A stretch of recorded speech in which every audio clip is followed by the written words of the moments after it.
That's trippy. Yeah. You guys go. You guys want to put this on your shirts, okay? Sure. This is just so I know. Oops, I'll get you that. Those are just so I know that you guys are paid. Okay. Okay. Excellent. Everything starts here, and it goes down. Ever since I was young, like so many other people out there, I've been curious about life in space, aliens, and all these different things. Now, for me, the curiosity didn't come about because of comic books or early B-rated movies. It actually originated from the days of television. And I will always remember watching this American scientist, Carl Sagan, on TV and how passionate he was. He had a phenomenal TV program. I mean, think about it. There was a time in television's history before reality programs when there was still stuff of educational type of materials on there. I mean, I think back to my, and here's a squirrel moment, but I think back to my younger days and watching things like Jacques Cousteau and Disney and science programs and stuff, and I think, TV didn't have that bad of an influence on me.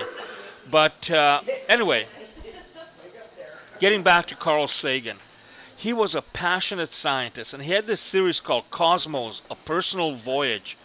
And he was so passionate. Like I said, I remember him talking about the fact that there are billions and thousands and billions and trillions of stars out there, just like our own sun.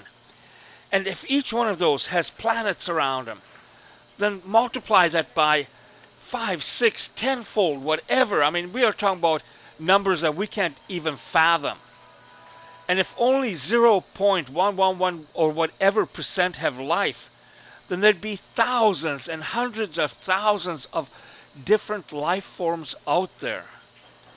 And he was so passionate about it that I couldn't help but become passionate. It was really intriguing. Now, most recently, I've adopted the same thought process as Stephen Hawking's about alien life forms, in that if there were aliens out there, we might not want to meet them. Because if you take a look at the history of man and our exploration of this planet, when the conquistadors set out into North and South America, when the early explorers went into Africa, or even into North America, people were butchered. We were ruthless. We were there to take things. It wasn't about coming to meet a new civilization. As a matter of fact, we always thought of the indigenous people as being below us, that they're not human.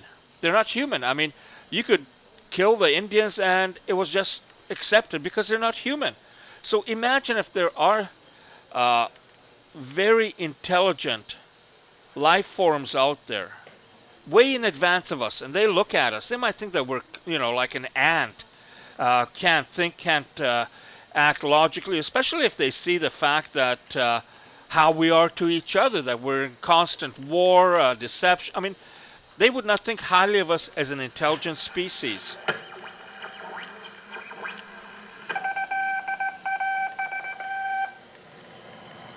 The American Broadcasting Company and affiliated stations present Headline Edition with Taylor Grant.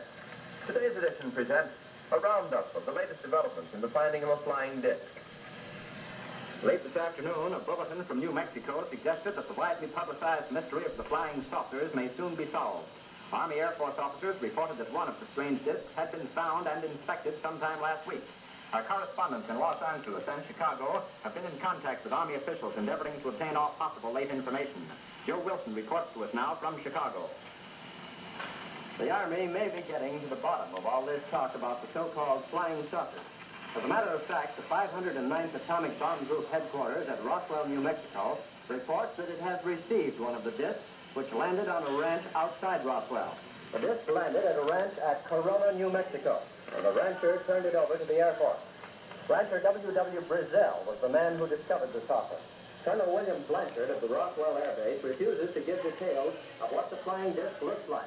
Brigadier General Roger Ramey says that it is being shipped by air to the AAF Research Center at Wright Field, Ohio. A few moments ago, I talked to officials at Wright Field, and they declared that they expect the so-called flying saucer to be delivered there, but that it hasn't arrived as yet. Listening to a radio broadcast from right at that time when this incident broke is really enlightening, because pretty well everyone at that time, the first day, 2 days of this incident, said that it was a disc. There was no discrepancy. There was no arguing about it. You know, the military didn't show up, get off their trucks, walk over and say, "Oh man, you nuts? This is just a balloon. I mean, hey, can't you see the fabric?" There was none of that talk. As a matter of fact, the military even said it was a disc in the beginning. It only changed after they took it into custody and hauled it away. The residents of Roswell still to this day maintain that it was a disc. And most people will also say that there were 3 alien life forms. And one was still alive. Possibly they were hauled off to that Area 51 in Nevada that is so top secret. And maybe it was reverse engineering that brought all this technology that we have today, the digital age. Because digital age, you think about it, everything has to do with numbers. And if there are aliens advanced beyond us, then that is how we will communicate, through digital means.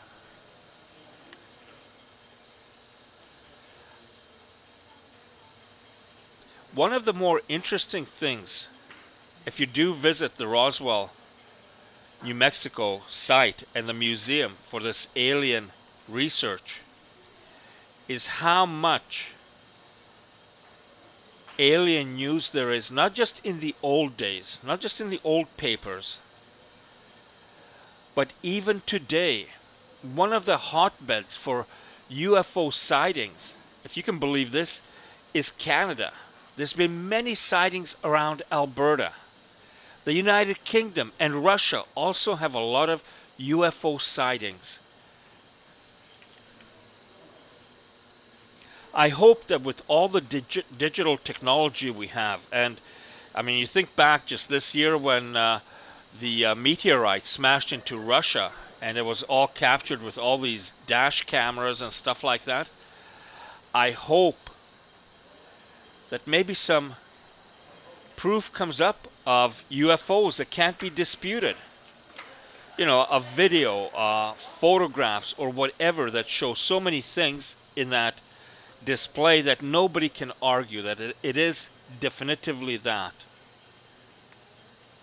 But on the other hand, if it doesn't happen, that still might not mean that there are no aliens out there. I mean, look at religion. How many people around the world believe in religion and all the different gods or different form of religion, and yet they haven't seen God or the Creator?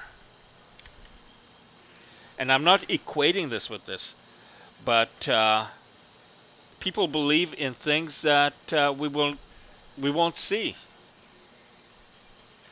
Maybe some of this has to do with the Hadron Collider in Switzerland. Maybe the aliens don't come from deep in space. Maybe it's a different dimension. There's been talk of this also. That there's all these different dimensions taking place on planet Earth right now. That there's people living in the past, in the future.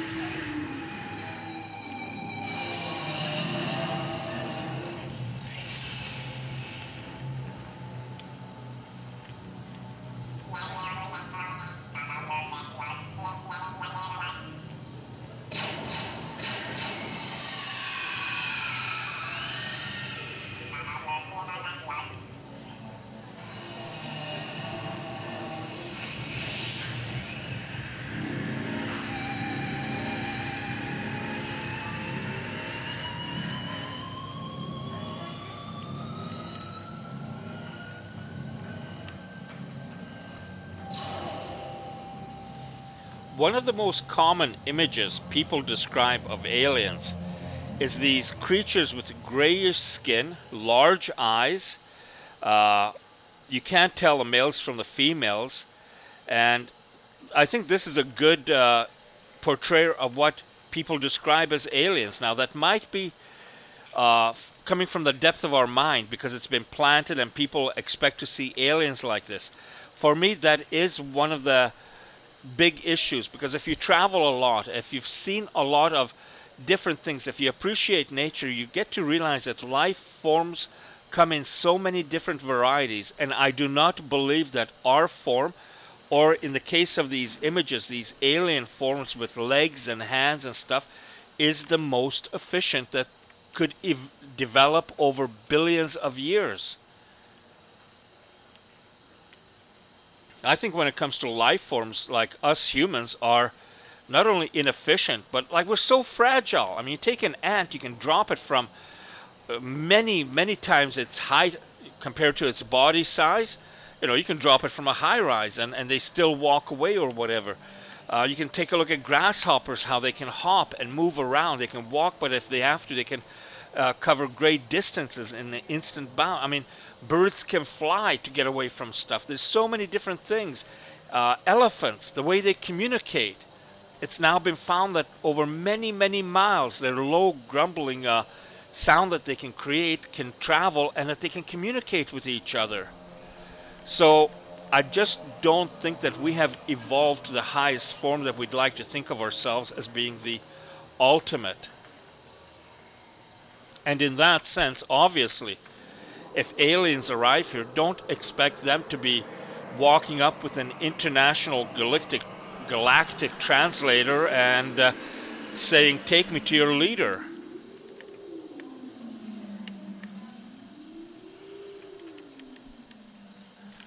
Oh, that's an interesting thing. Take me to your leader. That used to be always a thing when aliens arrived, and they'd always be taken to the White House. Maybe in another 10, 20 years, as China becomes a bigger power globally and surpasses the U.S. economically, maybe if aliens arrive and people say, "Take me to your leader," they'll take him to China. A little humor in this thing.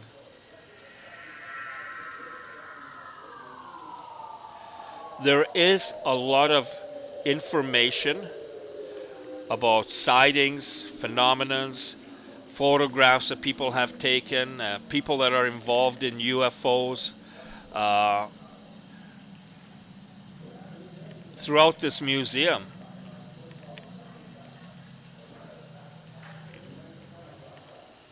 Unfortunately, once again, if you come here and you take it all in, you come away with more questions than answers.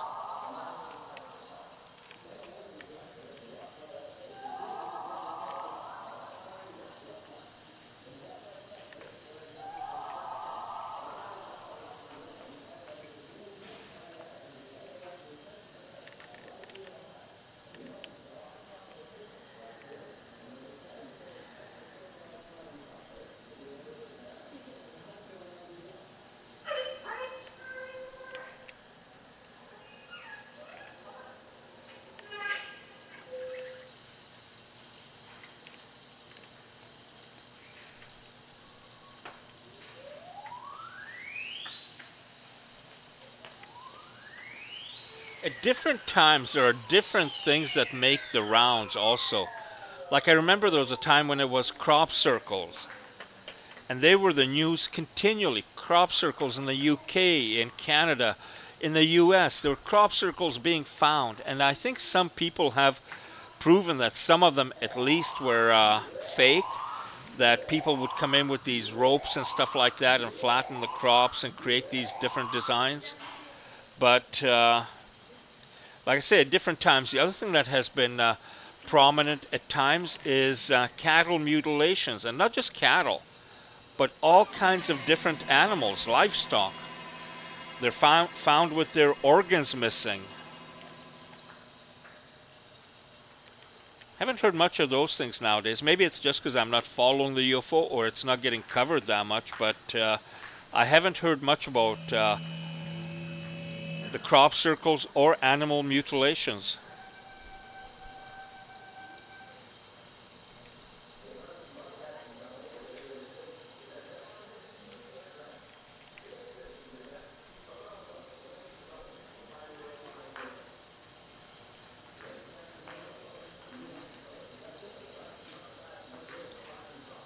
If you take a look at our space scientists today, our astronomers going up into the space station and stuff, The other thing you got to wonder about is that if aliens have bones, how would gravity affect them?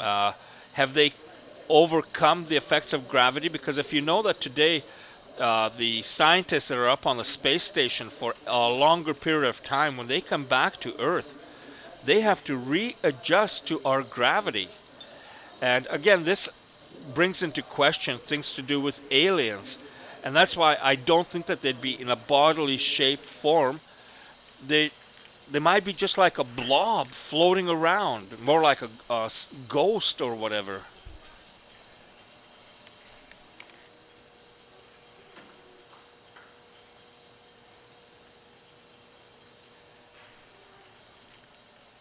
Area 51, Nevada. Actually, we drove by there also on this trip. You cannot go near it. Whatever is going on there, they will stop you, they will hunt you down, they will charge you. It's not anything to be taken lightly.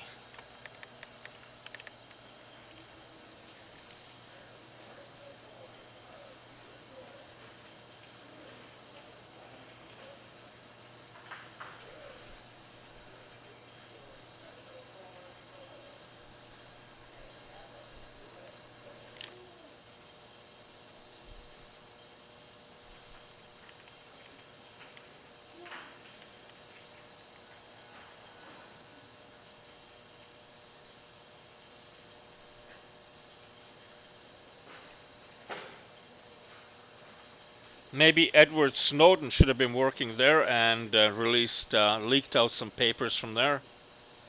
Or is there anyone in there right now who has leaked papers? I wonder.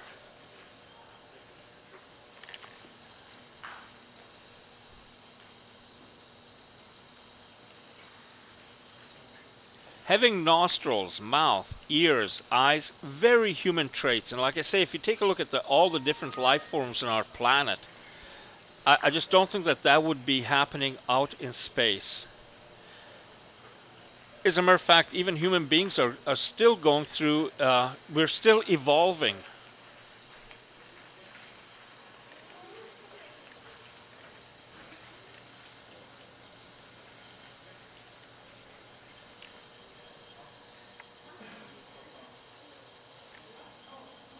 I think it's in Indonesia where there's been caves found with remains of humanoid type people, I guess is all you could say, that were really tiny by any sense of the word. I mean, we're not talking about midgets or little people, whatever is the politically correct name, but we are talking about much smaller. And this all happened in the last few years.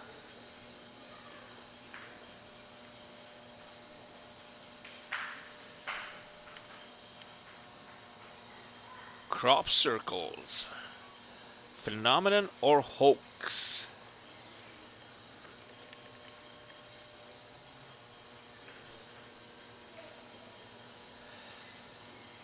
The thing about crop circles for me is that well, I really don't know, but what I do know is that in South America, I believe it's in Chile, they got these lines heading across the desert, which are only visible from space. And there's been research done for eons into how they were made, what they could be for, and all this stuff. And we just don't know.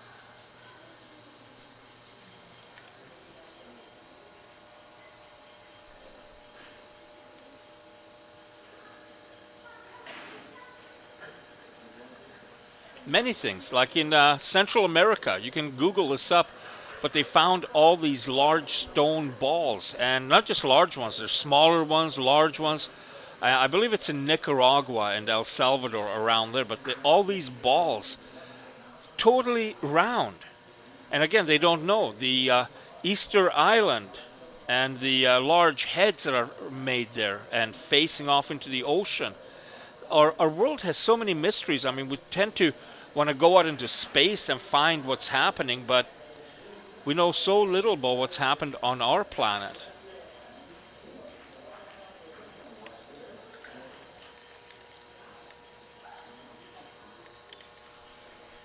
Even the Stonehenge in England still creates problems for scientists trying to figure out what it was for, who made it. I watched a documentary about the Stonehenge and how the big blocks of granite came from very far away, and with the it would have seemed almost impossible to drag them there. And for that matter, Egypt, where there's all that turmoil happening right now, the pyramids.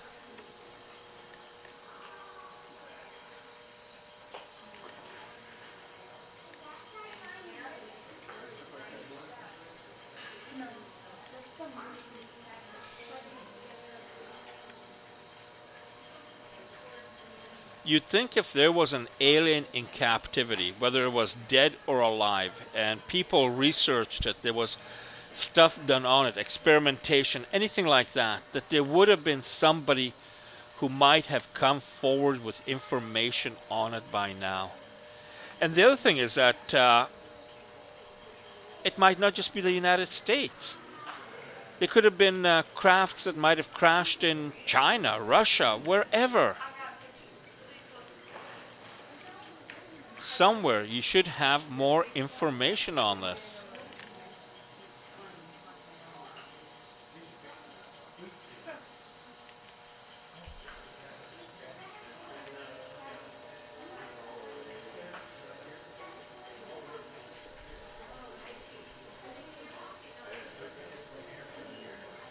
"66 years has passed since the finding of the Roswell, New Mexico UFO.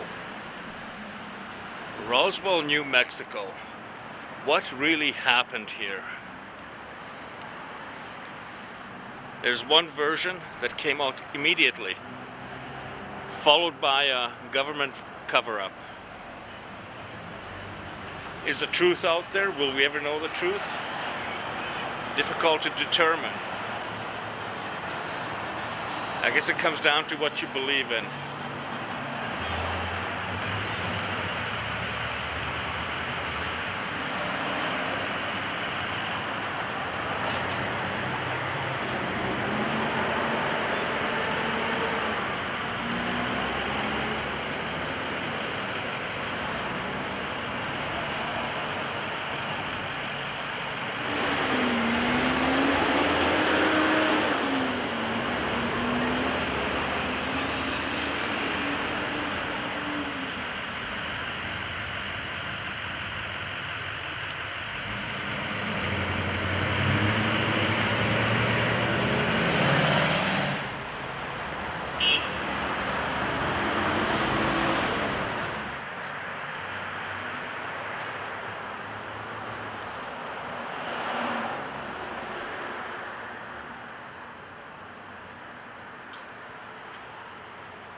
New Mexico turned out to be a real gem of a state to visit.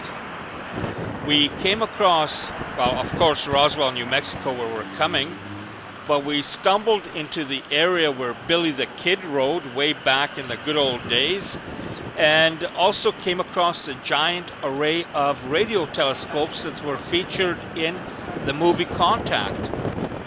By the way, the movie Contact is based on a book that was written by Carl Sagan.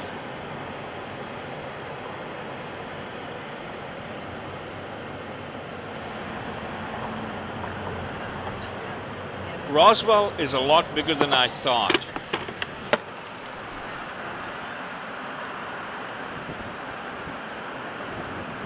For some reason I expected it to be kind of like a little one-horse town, one stoplight and that's it, but it's actually quite a hustling, bustling town.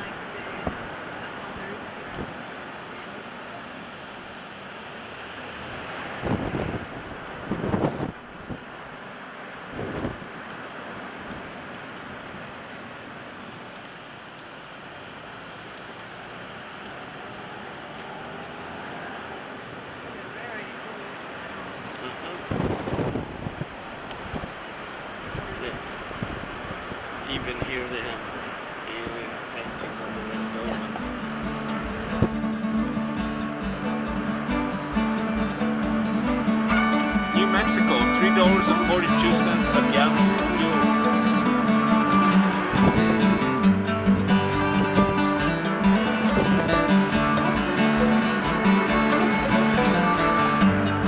So where do we go for 380? Yeah, we do, but not more.